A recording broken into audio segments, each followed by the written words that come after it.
નમસ્તે મિત્રો, સ્વાગત છે અમારી યુટ્યુબ ચેનલમાં। જો તમે અમારી ચેનલમાં નવા હોય તો જરૂરથી સબસ્ક્રાઇબ કરી નાખો, જેથી કરીને રોજે રોજના અને મહત્વના સમાચાર તમને મળી શકે।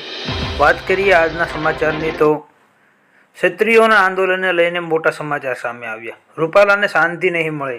પુરુષોત્તમ રૂપાલાને લઈને ક્ષત્રિય આંદોલનમાં પાર્ટ 2ની રણનીતિ બનાવવાના મૂડમાં છે। આજે અમદાવાદમાં રાજપૂત ભવન ખાતે બેઠક યોજાઈ હતી, જેમાં 400 જેટલા લોકો પહોંચ્યા હતા। આ બેઠકમાં રાજપૂત સંકલન સમિતિ અને રાજપૂત સમાજની 92 સંસ્થાઓના પ્રતિનિધિઓ છે, જે ગોતા રાજપૂત ભવનમાં યોજાઈ હતી। આ બેઠક પછી પ્રેસ કોન્ફરન્સ કરાશે, જેમાં મોટી જાહેરાત પણ થઈ શકે છે મિત્રો। એટલે કે આ વર્ષે રૂપાલાને શાંતિ મળી શકશે નહીં। ત્યારબાદના સમાચાર જાણીએ તો રશિયા અને યુક્રેન વચ્ચેના યુદ્ધનો ફાયદો ઉઠાવી રહ્યું છે ચીન। રશિયા યુક્રેન યુદ્ધમાં ચીનની દખલગીરી પર G7 દેશોને નારાજગી વ્યક્ત કરી છે। G7 સમૂહે ચીનની કંપનીઓ દ્વારા રશિયાને યુક્રેન વિરુદ્ધ શસ્ત્રો અને અન્ય સામગ્રીઓ વેચવા પર ઠપકો આપ્યો છે।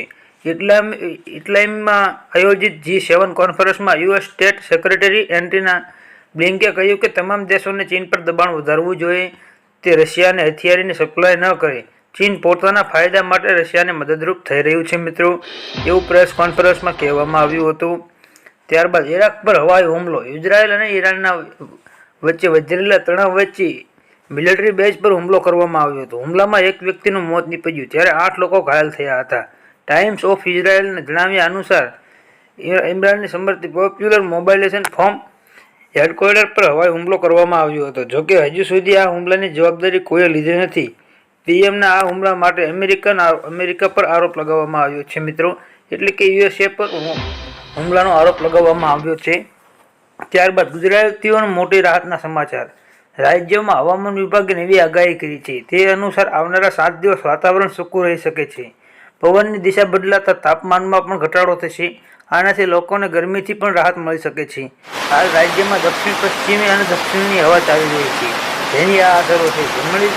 આપણે જણાવી દઈએ કે હાલ રાજ્યમાં ઘણા શહેરોમાં 40 ડિગ્રીથી આસપાસ તાપમાન નોંધાઈ રહ્યું છે મિત્રો।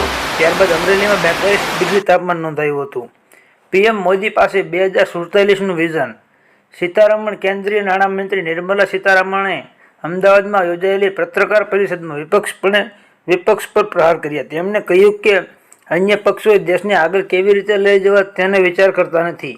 પીએમ મોદી કેવી રીતે હટાવવા તે અંગે વાત કરે છે। વિકસિત ભારતનું 2047નું વિઝન નથી।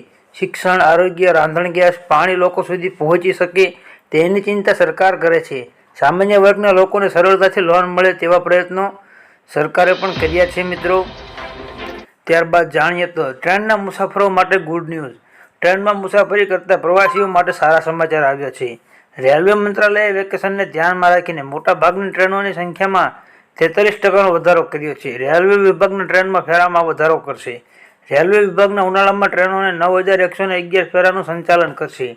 ટ્રેનોમાં વધારો કરાતા રેલવે મુસાફરોને મુશ્કેલીનો સામનો કરવો પડશે નહીં મિત્રો, એટલે કે ઉનાળામાં પ્રવાસે જતા વ્યક્તિઓને હવે। નમસ્તે મિત્રો, સ્વાગત છે અમારી યુટ્યુબ ચેનલમાં। જો મિત્રો તમે અમારી ચેનલમાં નવા હોય તો જરૂરથી સબસ્ક્રાઇબ કરી નાખો, જેથી કરીને રોજે રોજના અને મહત્વના સમાચાર તમને મળી શકે। વાત કરીએ આજના સમાચારની તો રાજ્યમાં હીટવેવની આગાહીને લઈને વહીવટતંત્રને કહેવામાં આવ્યું છે કે મહેસૂલ વિભાગ દ્વારા વિવિધ ભાગોના પત્ર લખીને ગુજરાતના હીટવેવ એક્શન પ્લાન 2024 હેઠળ કામગીરી કરવાનો આદેશ અપાયો છે। આરોગ્ય વિભાગને જરૂરી તૈયારી કરવાનો હુકમ કરાયો છે। શહેરી વિસ્તારોમાં રોડ પરની શેડની વ્યવસ્થા કરવા જણાવ્યું છે। શ્રમિકોને બપોરે 1 થી 4 વાગ્યા સુધી કામ ન કરાવવું તેવી સૂચના અપાઈ છે। હીટવેવની સાયલેન્ટ ડિઝાસ્ટર હોવાથી પૂરી તૈયારીઓ કરવામાં પણ આદેશ આપવામાં આવી રહ્યા છે મિત્રો, એટલે કે તડકો હવે ખૂબ જ વધારે પડી શકે છે મિત્રો। ત્યારબાદના સમાચાર જાણીએ તો શરદી, ઉધરસ અને તાવમાં વપરાતી દવાઓનો જનરલ સ્ટોર પર ઉપલબ્ધ કરવાની વિચારણા કરવામાં આવી રહી છે। જોકે હજુ સુધી આ અંગે સત્તાવાર રીતે કંઈ કહેવામાં આવ્યું નથી। એવું કહેવાય રહ્યું છે કે OTC નીતિ પર કામ કરતી સમિતિ એટલે કે ઓવર ધ કાઉન્ટર દવાઓ આ સૂચના પર વિચાર કરી રહી છે। હજુ પણ અંતિમ નિર્ણય લેવાયો નથી મિત્રો, એટલે કે શરદી ઉધરસ જેવી દવાઓ મળતી નથી। ત્યારબાદના સમાચાર જાણીએ તો કેરીના ભાવમાં માથાદીઠ 2400 થી 3200 રૂપિયા સુધી હતો, જે 10 ક્વિન્ટલ કેરીનો બજારમાં આવી હતી. જોકે 24 કલાકમાં કેરીના ભાવમાં 500 રૂપિયા તૂટી ગયા હતા. બુધવારે કેરીનો ભાવ 1200 થી 2900 રૂપિયા થયા છે. 4 ક્વિન્ટલ હાફૂસ કેરી પણ બજારમાં આવી છે. કેસર કેરી માટે જૂનાગઢ નવાબનું મોટું યોગદાન છે. 1851 થી 1882 સુધી જૂનાગઢના નવાબ મહાબત ખાન બીજાનું શાસન હતું. તે વખતે સાલાભાઈ નામના એક ખેડૂતે નવાબે કેરી ભેટમાં આપેલી અને નવાબ અને દરબારીઓએ કેરી ખાધી અને ખુશ થઈ ગયા હતા. મિત્રો, ત્યારબાદ જાણીએ તો લાલ ડુંગળીની બજારમાં ભાવ વાત કરીએ તો કાલે 16/4/2023 મંગળવારના રોજ રાજકોટ માર્કેટ યાર્ડમાં લાલ ડુંગળીના બજાર ભાવ 150 રૂપિયાથી 311 સુધી બોલાયા હતા. જ્યારે મહુવા માર્કેટ યાર્ડમાં લાલ ડુંગળીના ભાવ 122થી 347 સુધી બોલાયા હતા. તેમજ ભાવનગર માર્કેટ યાર્ડમાં 134થી 217 સુધી બોલાયા હતા. મિત્રો, ત્યારબાદ આગામી દિવસો માટે અંબાલાલ પટેલની મોટી આગાહી સામે આવી છે. ઉનાળામાં તાપમાન રાહતના સમાચાર સામે આવ્યા છે. હવામાન નિષ્ણાત અંબાલાલ પટેલની આગાહી છે કે આગામી સમયમાં તાપમાન ઘટશે. આગામી તારીખ 20 અને 21 એપ્રિલે રાજ્યમાં વરસાદી માહોલ રહેશે. આથી ગરમીમાં રાહતનો અનુભવ થશે. વેસ્ટર્ન ડિસ્ટર્બન્સના કારણે સર્જાતા તાપમાનમાં ઘટાડો થશે. અંબાલાલ પટેલની આગાહી મુજબ આ દિવસોમાં કચ્છ અને ઉત્તર દક્ષિણ ગુજરાતમાં વાદળાનો. તમે અમારી ચેનલમાં નવા હોય તો જરૂરથી સબસ્ક્રાઇબ કરી નાખો, જેથી કરીને રોજે રોજના અને મહત્વના સમાચાર તમને મળી શકે. વાત કરીએ આજના સમાચારની તો રાજ્યમાં હીટવેવની આગાહીને લઈને વહીવટતંત્રને કહેવામાં આવ્યું છે કે મહેસૂલ વિભાગ દ્વારા વિવિધ ભાગોના પત્ર લખીને ગુજરાતના હીટવેવ એક્શન પ્લાન 2024 હેઠળ કામગીરી કરવાનો આદેશ અપાયો છે. આરોગ્ય વિભાગને જરૂરી તૈયારી કરવાનો હુકમ કરાયો છે.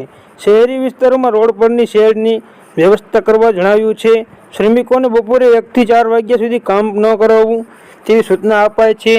હીટવેવની સાયલેન્ટ ડિઝાસ્ટર હોવાથી પૂરી તૈયારીઓ કરવામાં પણ આદેશ આપવામાં આવી રહ્યા છે. મિત્રો, એટલે કે તડકો હવે ખૂબ જ વધારે પડી શકે છે. મિત્રો, ત્યારબાદના સમાચાર જાણીએ તો શરદી, ઉધરસ અને તાવમાં વપરાતી દવાઓનો જનરલ સ્ટોર પર ઉપલબ્ધ કરવાની વિચારણા કરવામાં આવી રહી છે. જોકે હજુ સુધી આ અંગે સત્તાવાર રીતે કંઈ કહેવામાં આવ્યું નથી.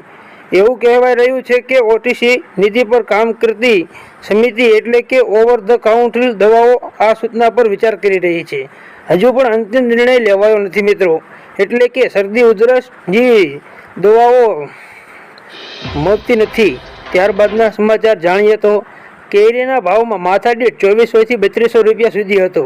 જે 10 ક્વિન્ટલ કેરીનો બજારમાં આવી હતી. જોકે 24 કલાકમાં કેરીના ભાવમાં 500 રૂપિયા તૂટી ગયા હતા. બુધવારે કેરીનો ભાવ 1200 થી 2900 રૂપિયા થયા છે. 4 ક્વિન્ટલ હાફૂસ કેરી પણ બજારમાં આવી છે. કેસર કેરી માટે જૂનાગઢ નવાબનું મોટું યોગદાન છે. 1851 થી 1882 સુધી જૂનાગઢના નવાબ મહાબત ખાન બીજાનું શાસન હતું. તે વખતે સાલાભાઈ નામના એક ખેડૂતે નવાબે કેરી ભેટમાં આપેલી અને નવાબ અને દરબારીઓએ કેરી ખાધી અને ખુશ થઈ ગયા હતા. મિત્રો, ત્યારબાદ જાણીએ તો લાલ ડુંગળીની બજારમાં ભાવ વાત કરીએ તો કાલે 16/4/2023 મંગળવારના રોજ રાજકોટ માર્કેટ યાર્ડમાં લાલ ડુંગળીના બજાર ભાવ 150 રૂપિયાથી 311 સુધી બોલાયા હતા. જ્યારે મહુવા માર્કેટ યાર્ડમાં લાલ ડુંગળીના ભાવ 122થી 347 સુધી બોલાયા હતા. તેમજ ભાવનગર માર્કેટ યાર્ડમાં 134થી 217 સુધી બોલાયા હતા. મિત્રો, ત્યારબાદ આગામી દિવસો માટે અંબાલાલ પટેલની મોટી આગાહી સામે આવી છે.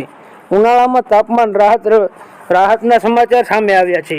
હવામાન નિષ્ણાત અંબાલાલ પટેલની આગાહી છે કે આગામી સમયમાં તાપમાન ઘટશે.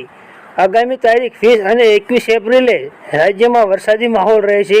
આથી ગરમીમાં રાહતનો અનુભવ થશે. વેસ્ટર્ન ડિસ્ટર્બન્સના કારણે સર્જાતા તાપમાનમાં ઘટાડો થશે. અંબાલાલ પટેલની આગાહી મુજબ આ દિવસોમાં કચ્છ અને ઉત્તર દક્ષિણ ગુજરાતમાં વાદળાનો